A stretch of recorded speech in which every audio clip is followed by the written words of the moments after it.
Dans cette web-série, nous allons interviewer des anciens étudiants du PISC afin de connaître leur parcours et tout ça en direct de leur salon.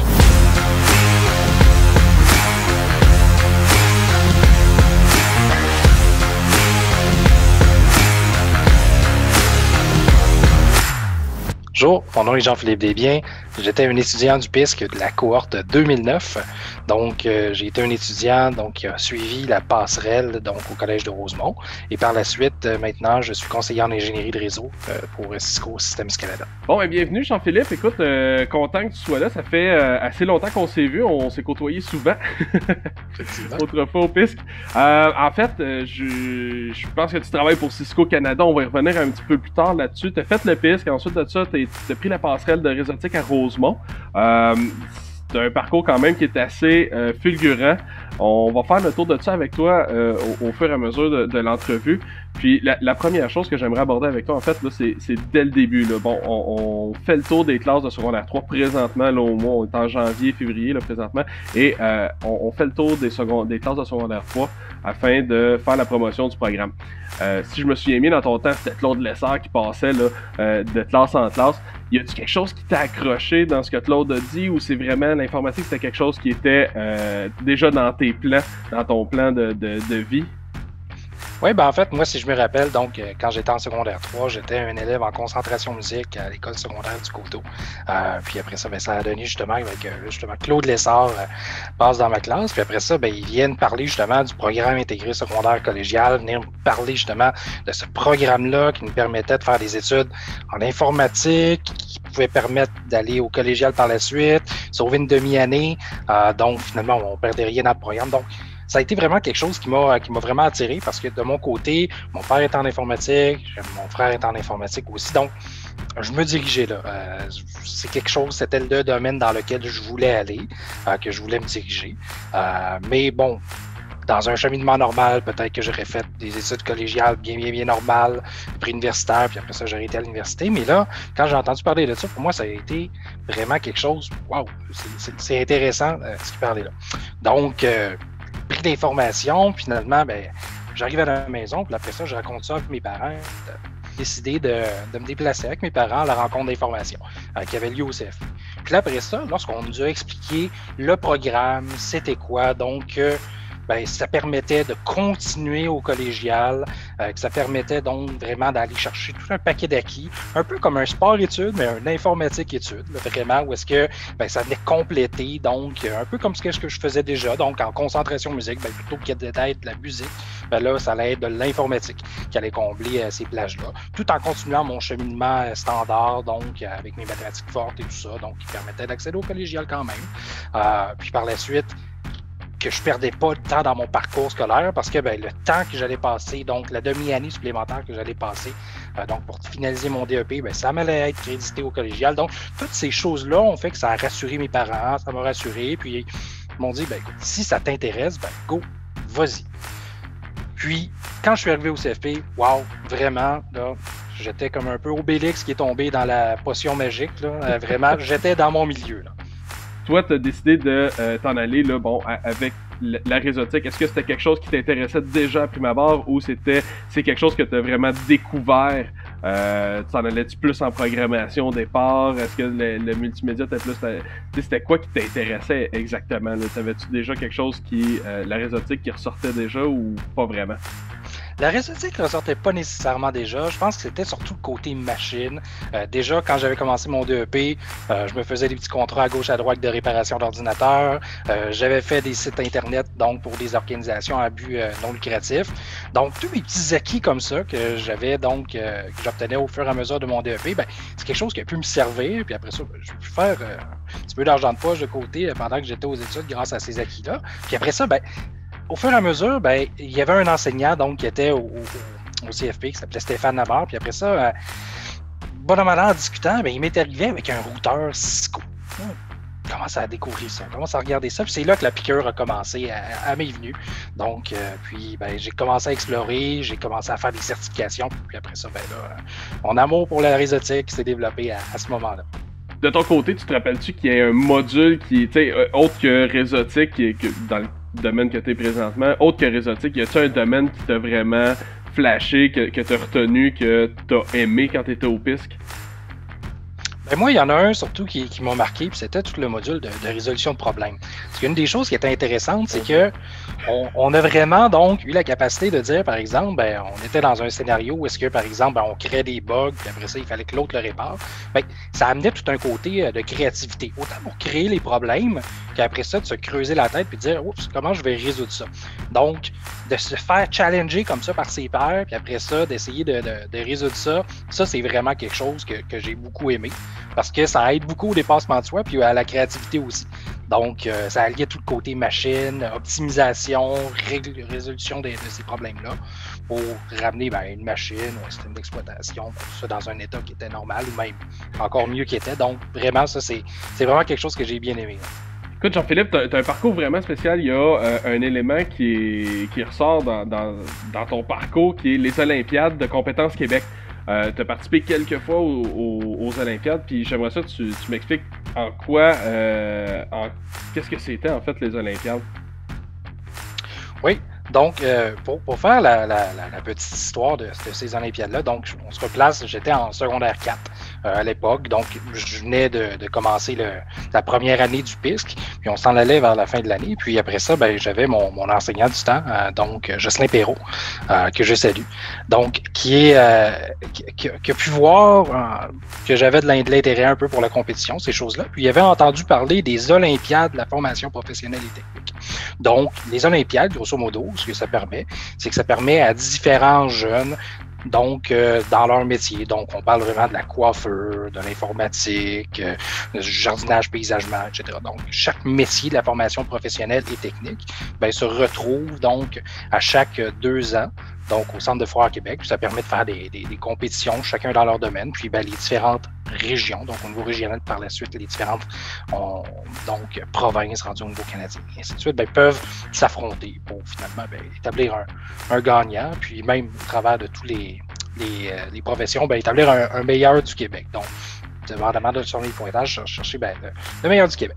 Donc, j'avais de l'intérêt pour ces compétitions-là. Puis après ça, Jocelyn s'était renseigné. Puis on a commencé par faire des Olympiades régionales, donc au niveau informatique. Donc, ça avait très bien été. Par la suite, ça m'a amené au niveau provincial. C'est là que j'avais pu donc compétitionner dans les Olympiades de soutien informatique. Donc, contre d'autres CFP. Puis, justement, ça m'a permis donc d'aller par la suite au niveau canadien. Donc, de représenter le Québec pour la première fois là, au niveau de la formation professionnelle, donc dans ce domaine-là. J'avais fait les compétitions, puis par la suite, à ce moment-là, il n'y avait pas d'autres débouchés au niveau mondial parce que c'était donc la branche gestion de réseau qui était donc au niveau collégial qui représentait à ce niveau-là pour aller au niveau mondial. Donc là, à force de faire ces compétitions-là, au niveau régional, provincial, donc là, c'est sûr que j'en avais mangé puis ça m'intéressait beaucoup.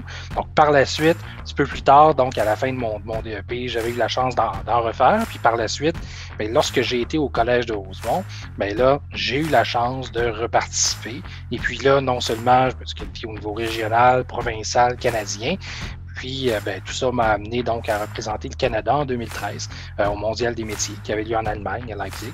Et puis, j'ai pu me classer 6e au monde. Donc, tout ça a parti donc de mon secondaire 4 avec Jocelyn dans ma classe, puis après ça, qui avait su détecter mon attirance envers les compétitions. Puis après ça, ça m'a mené où est-ce que je suis aujourd'hui.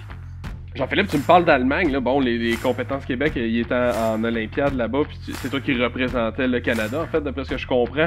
Puis comment ça s'est passé en Allemagne, là, précisément? Là, on va voir des photos en même temps, là, le temps que tu nous parles, là. En fait, ça s'est quand même assez relativement bien passé.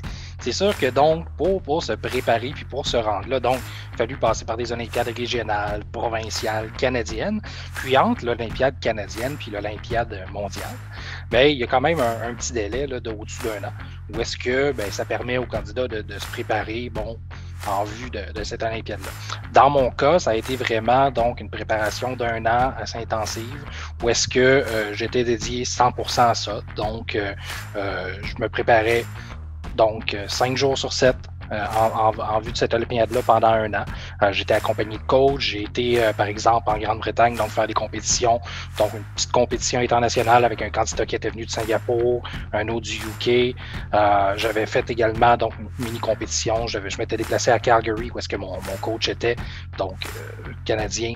Puis, on avait fait une compétition contre le candidat américain qui allait se présenter au mondial. Donc, c'était vraiment parsemé d'étapes de certification, beaucoup de lectures, de préparation, refaire d'anciennes compétitions. Parce que, juste pour expliquer un petit peu de la manière que ça fonctionne, c'est que c'est une épreuve donc, qui se déroule sur 4 jours. Donc, où est-ce que chaque jour, on va aborder un point spécifique. Par exemple, il va y avoir toute une portion de réseautique une journée, un autre de programmation. Ensuite de ça, l'autre, c'était un petit peu plus donc tout ce qui était sécurité, téléphonie. Donc, c'est vraiment, chaque journée avait donc sa spécificité. Puis, bien entendu, on avait des gabarits, pas des gabarits, mais vraiment des idées générales de sur quoi ça allait toucher. Puis, je vais voir un peu les compétitions antérieures à quoi ça ressemblait, mais sinon, pas plus d'informations que ça. Donc, on arrivait, puis après ça, on avait le projet qui était... On avait un brouillon de projet qui était présenté, mais après ça pouvait aller dans un paquet de directions. Puis là, on arrivait 8 heures le matin, voici le projet, puis après ça, on avait 12 heures pour compléter, puis après ça, on recommence le lendemain sur un autre sujet. Donc, 4 jours très, très, très intenses, qui après ça amène à une cérémonie de remise des médailles. Donc, dans mon cas, ça m'a permis de me placer 6e au monde.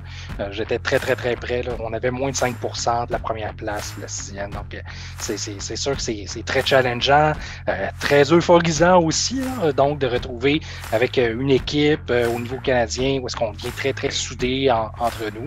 Au niveau de la formation aussi, il y avait tout un aspect au niveau psychologique, comment travailler dans le bruit, comment rester focusé en se faisant des rangées. Donc, on avait des psychologues qui travaillaient sur Équipe Canada au niveau olympique, qui étaient venus nous former également donc pour toute la portion psychologique. Donc, il y avait de l'accompagnement psychologique, il y avait de l'accompagnement donc au niveau technique, puis également, il y avait le côté physique aussi qui n'était pas négligé, donc au niveau gym et tout ça. C'était quelque chose qui était aussi important. Donc, ça a été des belles années qui m'ont amené jusque-là. Bon, Jean-Philippe, tu nous as raconté la fin du DEP, tu as commencé à travailler à la Bibliothèque nationale. Ensuite de ça, en faisant ton diplôme d'études collégiales, tu travaillais à la bibliothèque. En terminant à la bibliothèque, tu t'es en allé chez Cisco. Comment ça a été chez Cisco? Je pense que tu es encore là d'ailleurs. Peux-tu nous parler de ton parcours? Comment ça va? Oui, en fait, donc, ce qui s'est passé, c'est qu'à la fin de mon programme donc collégial, c'est ça, je me préparais donc pour les Olympiades. Par la suite, j'ai eu l'occasion donc d'avoir donc l'opportunité de rentrer en contact avec des gens chez Cisco parce que bien entendu, donc, ils me sponsorisaient déjà donc pour les Olympiades. Puis l'administrateur du laboratoire du temps, lui, il s'en allait dans un nouveau rôle. Puis quand j'ai vu ça, j'ai fait écoute, qu'est-ce qui se passe? Puis il dit on a telle opportunité, ça t'intéresse? OK, je vais regarder. Donc, commence le processus d'entrevue et tout ça.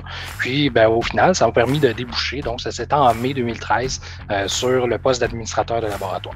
Donc, dans ce rôle-là, ce que je faisais, c'est que vraiment, je venais donc en support aux ventes, donc pour tout Cisco pour l'Est du Canada. Donc, j'étais en charge du laboratoire de Montréal, de Québec.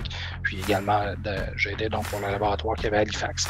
Puis, donc, tous les acquis que j'avais donc au niveau du DEP puis du DEC m'ont servi parce que je mettais en place donc des preuves de concept pour les clients.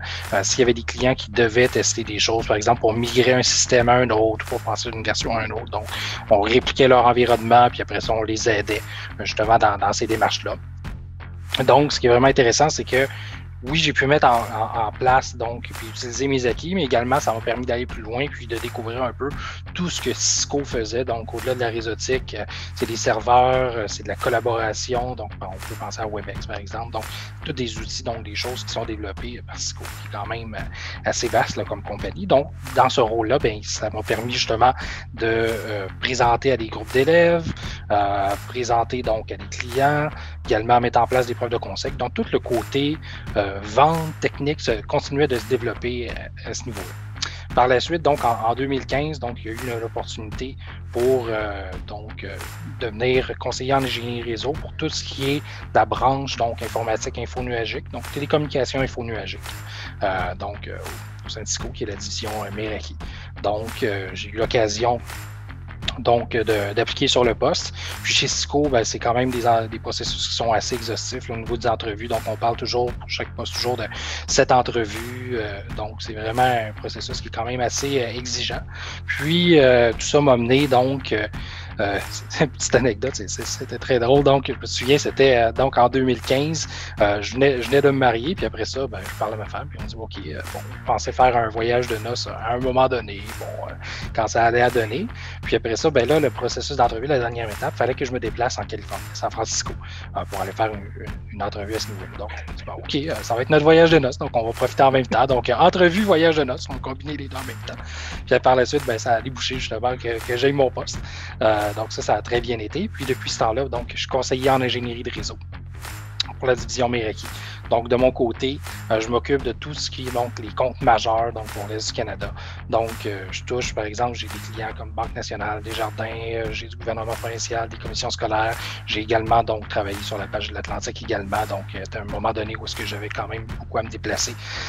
Donc, de mon côté, tous mes acquis que j'ai eu donc au niveau du DEP, du DEC, par la suite aux Archives nationales quand j'étais là, donc avec mon travail, ben, tout ça me permet justement dans mon travail aujourd'hui où est-ce que ben, je conseille ces clients-là sur comment architecturer donc leur réseau, donc pour par la suite ben, qui achètent ces systèmes-là.